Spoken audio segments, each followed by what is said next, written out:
Salam, bugün sizə 7-ci sinif kimyadan səhifə 69 və 70-də olan ümumiləşdirici tapşırıqların izahını verəcəm. Birinci suala baxaq. Aşağıda verilmiş söz tənliklərini dəftərinizdə tamamlayın. Neytrallaşma reaksiyasını müəyyən edin. Neytrallaşma reaksiyası turşu və əsas arasında duz və suyun alınması ilə gedən reaksiyalardır. Birinciyə baxaq. Natrium plus xlorid turşusu. Burada alınacaq natrium xlorid plus da hidrogen qazı. Söz tənliyini bizdən istəyir. Yazacaqsınız ki, natrium xlorid plus da hidrogen qazı. Litium hidroksid plus xlorid turşusu. Burada isə alınacaq litium xlorid plus da su. Litium xlorid plus da su. C variantında isə alınanı verib ammonium nitrat plus su. Ammonium nitrat və suyun alınması üçün ammonium hidroksid plus da nitrat turşusu qarşılıqlı təsirə girməlidir. Birincisi yazacağıq ki, ammonium hidroksid üzərinə gələcək nitrat turşusu alınacaq ammonium nitrat plus da su. D variantına baxaq. Alınan kalium xlorid plus karbon qazı plus da sudur.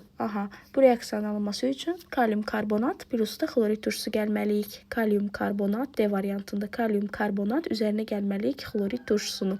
E variantına baxaq. Alüminium hidroksid plus da nitrat turşusunun alınması üçün, daha doğrusu bu reaksiya nəticəsində alüminium nitrat plus da su əmələ gəlir. Alüminium nitrat plus da su əmələ gəlir.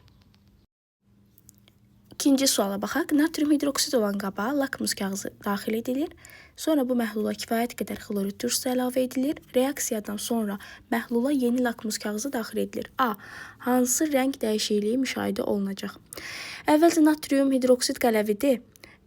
Lakmus kağızı mavi olur. Sonra isə biz artıq ora xlorid turşusu əlavə etsək, turşuya əsasın artıq burada nə olacaq? Lakmus kağızı qırmızı rəngə çevriləcək. B-yə baxaq.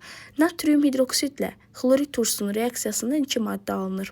Bu maddələrdən biri su, digəri isə natrium xloriddir. Natrium xloridin aid olduğu maddələr qrupunu müəyyən edin. Natrium xlorid. Natrium xlorid. Xorək duzunun formuludur. Yəni duzlara aiddir. Üçüncü suala baxaq. Laboratoriyada etiketləri düşmüş 2 qab var. Etiketlərdən birinə balıq suyu, digərinə isə sulfat turşusu yazılıb. Etiketlərin aid olduğu qabları müəyyənləşdirilməsi üsulunu təklif edin. Deməli, etiketlərin birində balıq suyu, digərində isə sulfat turşusu yazılıb. Onları ayırmaq üçün universal indikatorla pH dəyərlərinə baxmaq lazımdır. Bulaq suyunda neytral mühitdir. Yəni, bulaq suyunda pH neçəyə bərabər olacaq? 7-yə bərabər olacaq bulaq suyunda.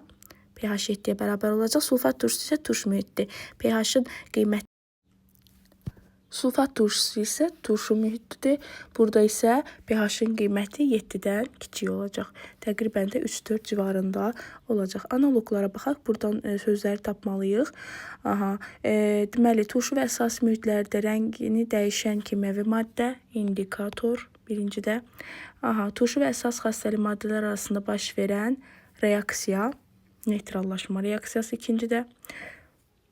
Universal indikatorun yaşıl rənginə uyğun pH göstəricisi.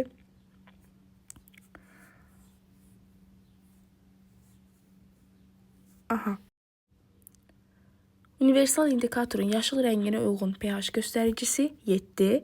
Mədə şirəsinin mühiti mədədə turş mühitdir. Qələvlərin iştirakı ilə hazırlanmış təmizləyici vasitə. Buraya isə aiddir sabun. 5-ci suala baxaq. Qarışqa sizi sancdıqda dərinizdə qaşınma və ağrı yaranır. Sancmanın təsirini aradan qaldırmaq üçün hansı məhluldan istifadə etmək olar? Fikrinizi əsaslandırın. Çoban yastığı su ilə qarışığı pH 8-dir, yəni qələvi mühitdir. Süfrə sirkəsində isə mühit olacaq turş. Tuzlu suda isə pH 7-dir, yəni neytral mühitdir. Qaşınma və sancma turş mühitdədirsə, onu qələvi ilə neytrallaşdırmaq olar. Yəni, burada qələvi də hansı uyğundur? 7-dən böyük qələvidir. Yəni, çoban yastığı su ilə qarışığı ilə. Daha sonra 6-cı suala baxaq.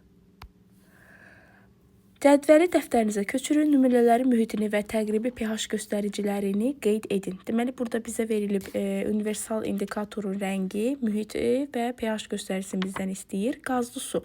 Universal indikatorun rəngi təqribən narıncıdır. Deməli, burada mühit necə olacaq? Turş mühitdir. pH-ın göstəricisi turş mühitdə, pH kiçik olacaq 7-dən. Akkumulyator turşusu qırmızı rəngdədir. Burada qüvvətli turşdur. Qüvvətli turş mühitdir. pH isə kiçik olacaq 7-dən yenə. Maqnezium xloriddə isə neytral mühitdir burada. Yaşıl rəngdə neytral mühitdir. Neytralda isə pH bərabər olacaq 7-yə. Yumurtanın ağında isə görürük ki, göy rəngdir. Zəif əsasi mühitdir. Burada isə pH böyük olacaq 7-dən. Diaqramda bitkilərin becərilməsi üçün uyğun torpaqların pH göstəricisi verilib. Aha. Deməli, A. Kartofun yaxşı becərildiyi A variantda baxaq. Kartofun yaxşı becərildiyi torpağın pH dəyərini təyin edin. Deməli, tuş olmalıdır burada. Yəni, aid olacaq 5. Aha. Hansı tərəvəz mühiti neytral olan torpaqda daha yaxşı yetişir? Bura aiddir kələm 7. Yəni, əsas mühit. Əsas mühiti olan torpaqda hansı bitkinin becərilməsi daha məqsədə uyğundur? Aha, kök bitkisinin. Kartof becərilən torpaqda növbəti il gül kələm becərmək istəyiriksə, əkindən əvvəl torpağa hansı maddənin qarışdırılması məsləhətdir? Deməli, burada əsas xəstəli maddə olmalıdır. Əsası xəstəli maddə. Maddələrin formulunu müəyyən edin. Litium hidroksid belə yazılır. Sulfat turşusu H2SO4 belə yazılır. Xlorid turşusu H, xlor belə yazılır. Alüminium hidroksid isə alüminium OH3 bu şəkildə yazılır. Aha, 9-a baxaq. A və B maddələrinin məhlullarının qarışdırılması nəticəsində neytrallaşma reaksiyası baş verir. Nəticədə maqnezium nitrat duzu alınır. B maddəsinin suda məhlulunda turş mühiti olarsa, A və B maddələrini müəyyən edin, fikrinizi əsaslandırın. Aha, B maddəsinin suda məhlulunda turş mühiti varsa, bu halda B deməli nitrat turşusu ola bilər. A isə maqnezium hidroksid ola bilər. Və burada A deməli maqnezium hidroksid, B isə nitrat turşusu və reaksiyada maqnezium hidroksid üzərinə gəlirik nitrat turşusu. Burada alınacaq maqnezium nitrat.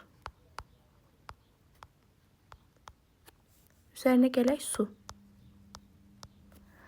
B. Maqnezium nitrat əmələ gələn zaman reaksiya baş verən qabın temperaturu artır. Baş verən prosesin istilik effektinə görə növünü müəyyənləşdirin. Reaksiya zamanı istilik ayrılırsa, bu eksotermik reaksiya sayılır. Neytrallaşma reaksiyaları adətən eksotermikdir, yəni istilik ayrılır və temperatur artır. Bugünkü izahımız bura qədər. Kanalıma abunə olmayı və videonu like etməyi unutmayın.